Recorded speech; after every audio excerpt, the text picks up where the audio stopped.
Why won't he go in? Lieutenant Jason Cole's voice cut across the stone courtyard as Ranger stopped 3 feet from the entrance to Memorial Hall and locked his legs against the polished floor. The Belgian Malinois had crossed burning runways, searched collapsed buildings, and worked through storms that grounded helicopters. Yet on that cold November morning, he refused to step through a quiet doorway. Staff Sergeant Emily Carter tightened her grip on the leash. The brass clip trembled against Ranger's collar. Inside the hall, rows of white chairs faced a flag-draped display honoring Sergeant First Class Daniel Brooks. Officers adjusted their dress uniforms. Families spoke in whispers. Beyond the glass doors, the base honor guard waited for the signal to begin. Ranger ignored all of it. His ears stood forward, his dark eyes fixed on an old man standing outside the security rope near the memorial garden. The stranger wore a plain charcoal suit and a weathered field hat faded nearly gray by years of sun. One corner of the brim was blackened, as though it had once rested too close to a flame. He carried no medals. No invitation badge hung from his lapel. He simply stood with both hands around a sealed envelope, watching Ranger with a stillness that seemed heavier than the morning air. "Move him," Cole ordered. Emily gave the leash a careful pull. "Ranger, forward." The dog shifted his weight, but did not advance. Instead, he released 3 short barks, evenly spaced, sharp enough to silence the conversations inside the hall. Emily's expression changed. "Sir," she said quietly, "that wasn't refusal behavior." Cole glanced at her. "Then what was it?" She kept her eyes on Ranger. "An old recovery signal. It means he found a survivor." Cole looked toward the old man and frowned. "At a memorial service?" He stepped across the courtyard, his dress shoes striking the stone in hard, measured beats. "Sir, this area is restricted. Guests must be checked against the attendance list." The old man turned toward him. His face was lined by age, but his pale blue eyes were steady and clear. "Thomas Mercer," he said. Cole checked the tablet in his hand. The name appeared nowhere. "You're not authorized to enter." Thomas looked past him toward Daniel Brooks's portrait inside the hall. "I didn't come because I was authorized." Cole's jaw tightened. "Then why are you here?" Thomas lowered his gaze to the envelope. "I made Danny a promise." Cole's expression sharpened at the familiar name. "Sergeant First Class Brooks is being honored today. You will address him with respect." Thomas looked back at him, calm and unreadable. Danny was his name before the Army taught the world to call him a hero. Behind Cole, Ranger pulled once against the leash, not toward the hall, but toward Thomas. His claws scraped across the stone. Then he barked the same 3-note signal again. This time, the old veteran's fingers tightened around the burned edge of his hat. Thomas did not move. Around him, the cold wind pressed against the flagpoles and sent a faint metal rattle through the courtyard. Lieutenant Jason Cole studied the old man again, this time more carefully, but his expression remained guarded. Thomas Mercer looked like someone who had come alone and expected to leave the same way. His charcoal suit was clean but old, the cuffs softened by years of wear. His shoes had been polished until the leather shone, though deep creases crossed the toes. The field hat on his head did not match the formal setting. Its fabric had faded from olive green to the color of dry sage, and the burned corner of the brim curled slightly upward. In his hands, the sealed envelope had been folded and unfolded so many times that the edges had turned white. "Identification," Cole said. Thomas reached into his inside pocket and removed a state identification card. Cole took it, compared the photograph to the face before him, then checked the tablet again. Thomas Everett Mercer, age 82. No active credentials. No visitor authorization. No connection listed to Sergeant First Class Brooks. Thomas held out his hand for the card. Not every connection makes it onto a list. Cole returned it without apology. "This memorial is attended by senior command, government officials, and the family of the deceased. I cannot allow an unidentified guest inside because he claims to have known Sergeant Brooks." "I did not claim it," Thomas said. "I said I made him a promise." Behind them, Ranger paced once across the stone, then stopped. His nose lifted into the wind. Staff Sergeant Emily Carter loosened the leash by half an inch, watching the dog's breathing. Ranger was not distracted. He was focused with the same intensity he showed during a search. His eyes moved from Thomas's face to the burned hat, then to the envelope in the old man's hands. "Sir," Emily said, "Ranger has been assigned to ceremonial duty for almost 2 years. He has never reacted this way to a guest. Cole did not turn. Then remove him from the entrance and conduct a reset. Emily hesitated. A reset will not change what he is identifying. Cole finally looked back at her. He is identifying an unapproved civilian standing too close to a secured event. Thomas glanced through the glass doors. Daniel Brooks's portrait stood beneath a folded American flag. In the photograph, Daniel was younger, his expression firm but warm, one hand resting on Ranger's shoulders. Thomas's eyes stayed on the image for a long moment. That picture was taken at Fort Carson, he said. Emily's attention snapped toward him. The location had not been printed anywhere in the program. Cole stepped between Thomas and the doors. You need to leave now. Thomas lowered his gaze to the envelope. Across its front, written in faded blue ink, were 5 words in Daniel's unmistakable hand. For Shepherd 1, when it is time. Ranger pulled toward him again, and this time Emily did not tighten the leash. Cole noticed the writing on the envelope and held out his hand. Let me see that. Thomas did not surrender it. The old paper remained steady between his fingers while the wind moved the burned edge of his hat. It was given to me, he said. Not to base security. Cole's patience thinned. Through the glass doors, an officer near the front row checked his watch. The memorial program was already 4 minutes behind schedule, and a line of black government vehicles had begun turning onto the circular drive. You are delaying a military ceremony, Cole said. That letter has not been authenticated.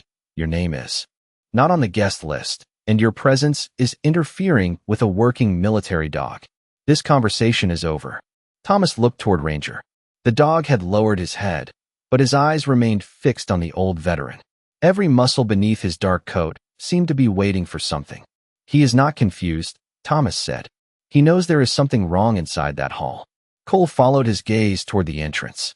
There is nothing wrong inside. Thomas's eyes shifted to the bronze memorial wall visible beyond the doors. Daniel Brooks's name had been engraved beneath the title of an operation completed 11 years earlier. Black Hollow, Thomas said quietly. That was not the name of the mission. Emily felt the leash tighten in her hand. She knew the official history. Every handler assigned to Ranger had been required to study it. Daniel Brooks had led a recovery team through difficult mountain terrain after communications failed. Ranger had located 3 missing soldiers and guided rescuers back before the weather closed in. It was the story printed in training manuals, repeated at ceremonies, and engraved in bronze. What was it called? Emily asked. Cole turned sharply. Staff Sergeant, do not encourage him. Thomas kept his attention on the wall. There was no official name when we went in. Black Hollow came later, after people who had not been there needed something clean enough to put in a report. Cole stepped closer. That is enough. You will leave the courtyard immediately. Ranger gave a low, strained sound. It was not a growl. It sounded almost like grief. Emily knelt beside him and placed one hand against his shoulder. His pulse was fast, but his focus was absolute. Sir, he keeps looking at the memorial wall, she said. Every time we turn him toward the entrance, he pulls back. Cole's jaw hardened. Take him through the east door. Emily rose slowly. Ranger has entered that hall dozens of times. Thomas finally looked at Cole. Not since they put that name on the wall. The lieutenant's face tightened with disbelief. You expect me to believe a dog can read bronze? No, Thomas said. But he can remember who never came home through that door. Silence settled over the courtyard. Even the honor guard had stopped shifting their feet. Cole pointed toward the security gate. Escort him out. 2 military police officers moved forward. Thomas did not resist. He only lifted one hand toward the brim of his hat. Ranger surged a single step, and Emily braced the leash against her body. Thomas paused before removing it. Lieutenant, he said, his voice low enough that everyone leaned closer to hear. Before you make him cross that threshold, you should ask yourself why a dog with 7 years of perfect service is refusing one simple command. Cole's hand remained extended toward the security gate, but no one moved. The 2 military police officers had stopped several feet from Thomas, their attention fixed on Ranger. The dog stood rigid beside Emily, his breathing shallow, his ears angled forward as though he were listening to a sound buried beneath the morning wind. Thomas lowered his hand from the brim of his hat and looked at the sealed envelope once more. Sergeant Carter, he said, how long have you handled him? Emily glanced at Cole before answering. 3 years. Then you know the difference between fear and recognition. She did. Ranger showed no fear. His tail was still, his body balanced, his eyes clear. He was not trying to escape the hall. He was waiting for Thomas. Cole stepped between them. This ends now. Hand me the letter, remove the hat, and leave the secured area. Thomas studied the young lieutenant without anger. Daniel wrote this 6 months before he died. The words changed the air. Emily's gaze dropped to the envelope. The blue ink had faded, but the handwriting remained firm. For Shepherd 1, when it is time. Shepherd 1, she repeated softly. Somewhere in her memory, the name stirred. Not from the memorial program, but from an old training file she had reviewed after Ranger was transferred to her care. Several pages had been heavily restricted. One line had remained visible beneath the black markings. Do not retrain response to Shepherd 1. Cole heard the hesitation in her voice. Staff Sergeant, you are allowing an unverified claim to compromise your judgment. I have seen that name before, sir. His expression tightened. Where? In Ranger's original behavioral records. Thomas looked at the dog, and for the first time, something close to sorrow crossed his face. Daniel left that instruction. Emily loosened the leash another inch. Ranger immediately leaned forward, nose testing the air between them. Cole reached for the envelope. Thomas drew it back, not sharply, but with enough certainty to stop him.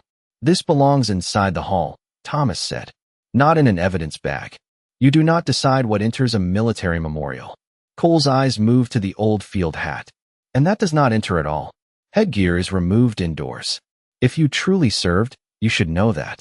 The comment landed harder than Cole understood. Thomas's thumb passed slowly over the scorched brim. Near the left seam, almost erased by age, was a small stitched emblem, the outline of a dog's head crossed by 3 narrow bars. Emily stared at it. She had seen the same symbol once, printed in the corner of Ranger's oldest medical record. Sir, she said, that patch belonged to Joint Recovery Dog Unit 7. Cole looked from the emblem to Thomas. That unit was dissolved years ago. It was erased before it was dissolved, Thomas replied. He raised his eyes toward Daniel's portrait beyond the glass. There is a difference. A gust swept across the courtyard, carrying the scent of wet stone and pine. Ranger pulled forward again, stronger this time. The brass clip struck his collar with a clean metallic snap. Thomas closed his eyes for one brief second. Then he placed the envelope against his chest and reached for the hat with both hands. You want it removed, Lieutenant, he said. Then watch the dog when I do. Thomas lifted the hat slowly, as if removing it required more strength than his age should have demanded. The cold air touched the silver hair at his temples, then revealed a pale scar beginning above his left ear and curving toward the back of his head. Beneath the thin skin rested a narrow ridge, no wider than a matchstick, where an old fragment had never been removed. Ranger changed before anyone could speak. The tension left his shoulders. His ears lowered. A soft sound escaped him, almost too quiet to hear, and he sank to the stone floor with his body angled across Thomas's left side. Emily's breath caught. It was not a command she had ever taught him. It was a protective position from an obsolete recovery program, designed for places where radios failed and handlers could not call for help. Thomas lowered the hat to his chest and tilted his head slightly toward Ranger. Then he extended 2 fingers toward the ground. Home is behind me, he said. The words were barely louder than the wind. Ranger rose at once. He moved across the space between them, pressed his nose against the scar above Thomas's ear, and held it there. His breathing became uneven. Thomas closed his eyes as the dog leaned into him, not with the energy of a working animal, but with the weight of something remembered. Emily loosened the leash completely. Ranger stepped around Thomas and turned outward, placing his body between the old veteran and everyone else in the courtyard. He stood facing the security officers, alert but calm, guarding Thomas as though no time had passed at all. No one inside Memorial Hall spoke. Through the glass doors, officers had risen from their seats. The honor guard stood motionless beneath the flags. Lieutenant Cole stared at the dog, his authority suddenly reduced to a tablet and a list that no longer seemed complete. What did you do? He asked. Thomas opened his eyes. I gave him the last command he heard before they took me away. Emily looked from Ranger to the scar. He was there with you. He was younger then, Thomas said.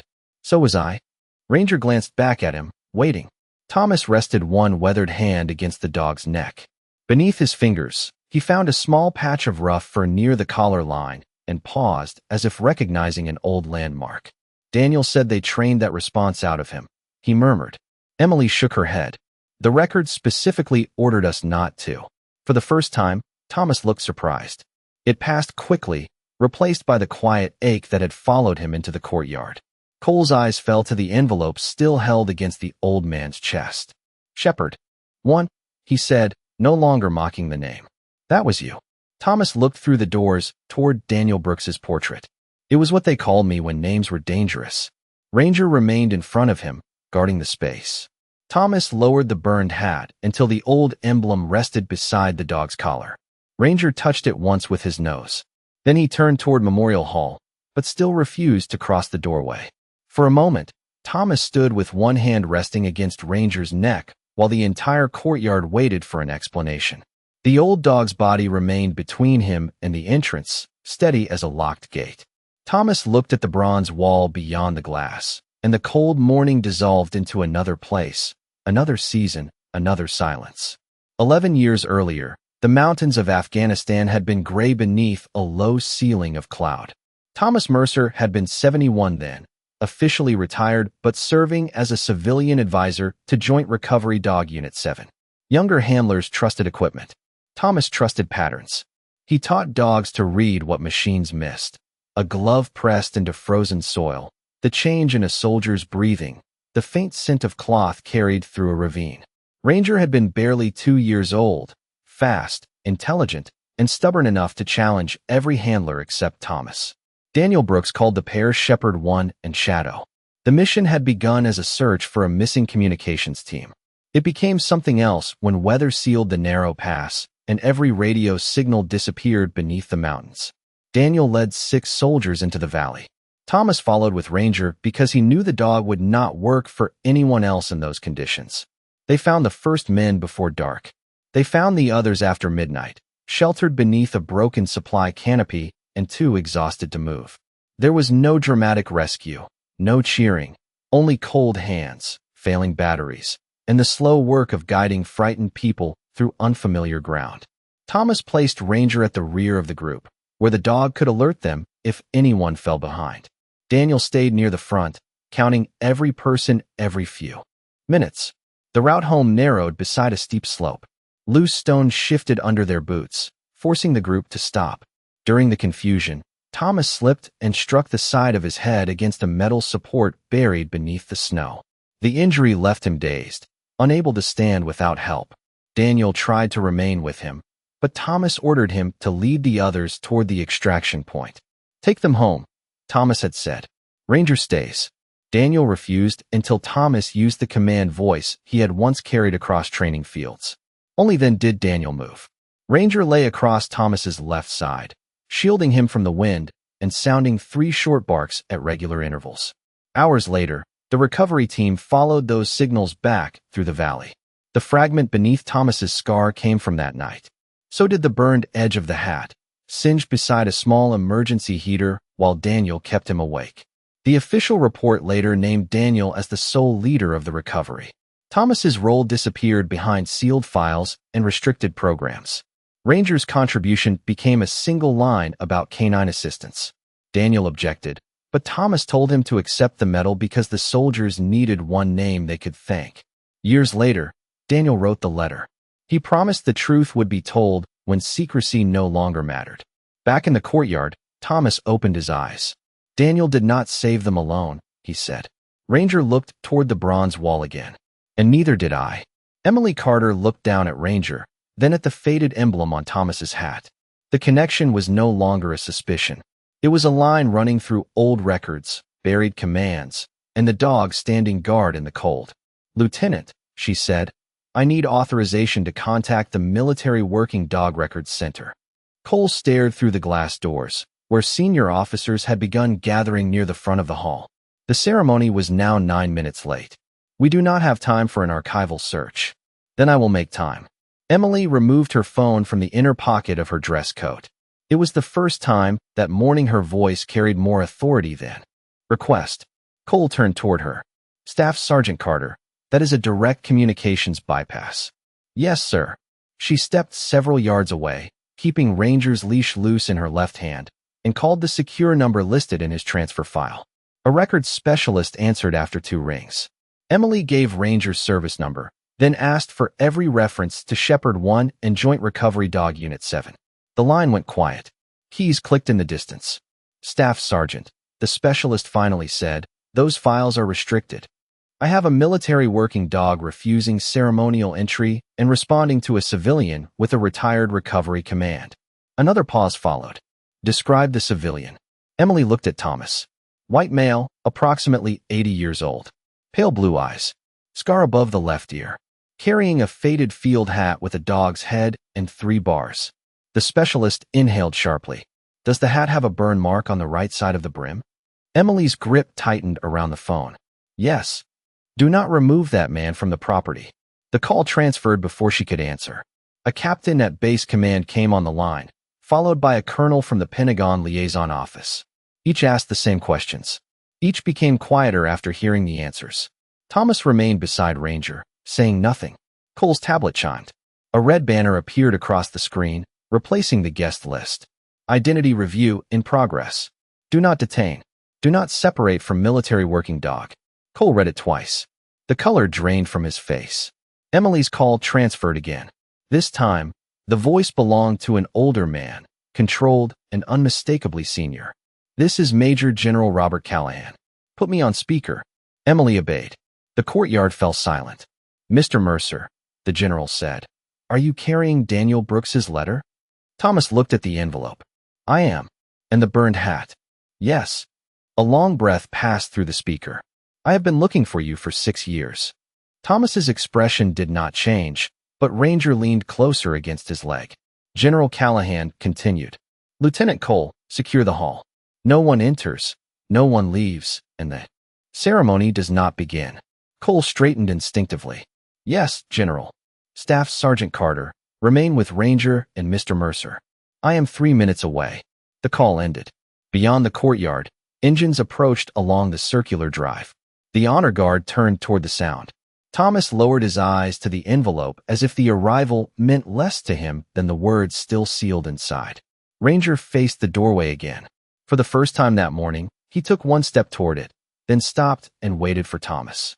The first black vehicle stopped at the edge of the courtyard, and Major General Robert Callahan stepped out before the driver could open his door. He wore his dress uniform beneath a dark overcoat, the silver stars on his shoulders catching the pale morning light. 2 senior officers followed, but Callahan moved ahead of them with the urgency of a man who had already waited too long. The honor guard came to attention. Lieutenant Cole did the same, his tablet held rigid against his side. Callahan barely looked at him. His eyes went straight to Thomas Mercer, then to the burned hat resting against the old veteran's chest. For several seconds, the general said nothing. The cold wind moved through the courtyard, lifting the edge of Daniel Brooks's memorial banner and carrying the faint scent of pine across the stone. Ranger remained beside Thomas, facing the hall. Callahan stopped 6 feet away. His expression tightened when he saw the scar above Thomas's left ear. Shepherd 1, he said. Thomas gave the smallest nod. General. Callahan raised his hand in a slow, formal salute. Every officer in sight followed. Thomas did not return it immediately. He looked down at Ranger, then toward the bronze wall beyond the glass doors. You should save that for Daniel, he said. Daniel spent his last 6 years trying to give it back to you, Callahan replied. He turned toward the entrance. Open the hall. The doors swung wide, but Ranger did not move. Callahan noticed. He still will not enter? Emily shook her head. Not while the wall says what it says, sir. The general's gaze settled on the bronze inscription. He walked inside, and the entire audience rose as he approached the memorial display. Without taking the podium, he reached for the dark cloth covering the central plaque and pulled it away. Daniel's name stood above the official account of Black Hollow, identifying him as the sole leader of the recovery. Callahan read the words in silence. Then he faced the room. Sergeant First Class Daniel Brooks rejected this inscription 3 times, he said. Murmurs moved through the rows. He said it honored him by erasing the truth. Callahan returned to Thomas and held out his hand, not for the letter, but in request. Thomas studied him before passing over the envelope. The paper cracked softly as Callahan opened it. Daniel's handwriting covered 2 pages. The general read only the final lines aloud. Ranger found us. Thomas Mercer kept us moving. I was the man with enough strength left to call for transport.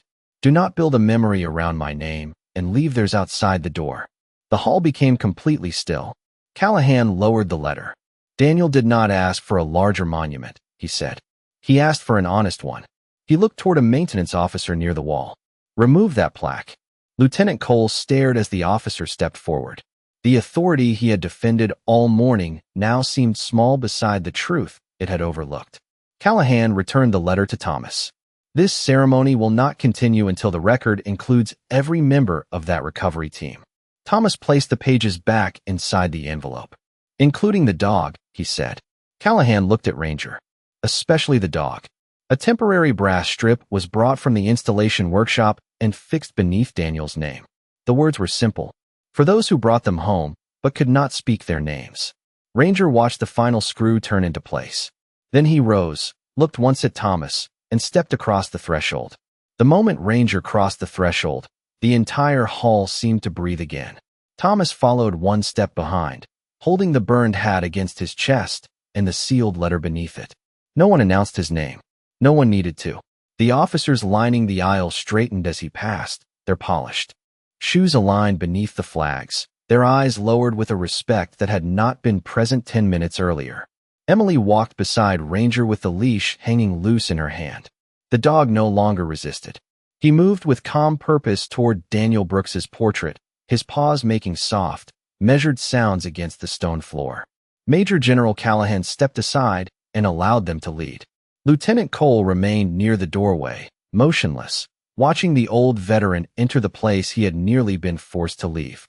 When Thomas reached the front row, Daniel's widow, Margaret Brooks, rose from her seat. She was a white-haired woman with a folded handkerchief in one hand and recognition already forming in her eyes. "Tom Mercer," she whispered. Thomas removed the letter from beneath his hat. "Danny asked me to bring this when the time was right."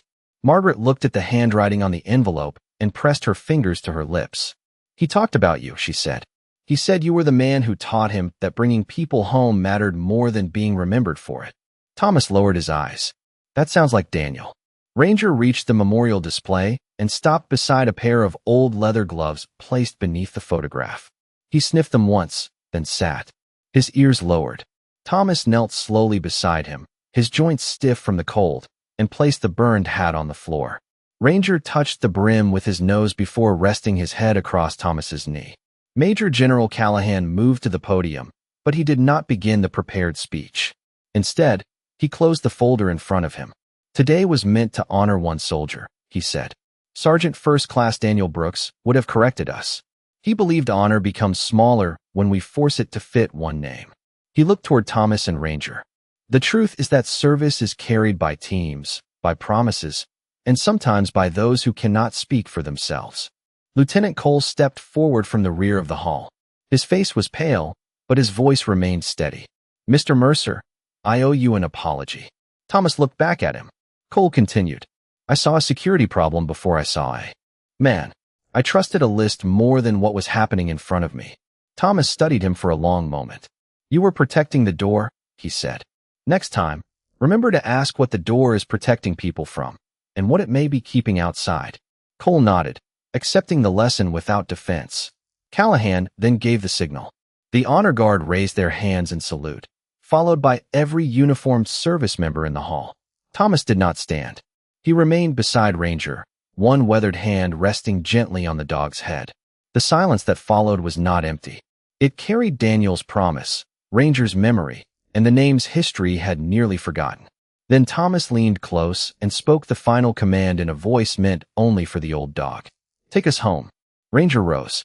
Together, they faced Daniel's portrait as the flag above it stirred in the quiet air. Loyalty had remembered what history left outside the door.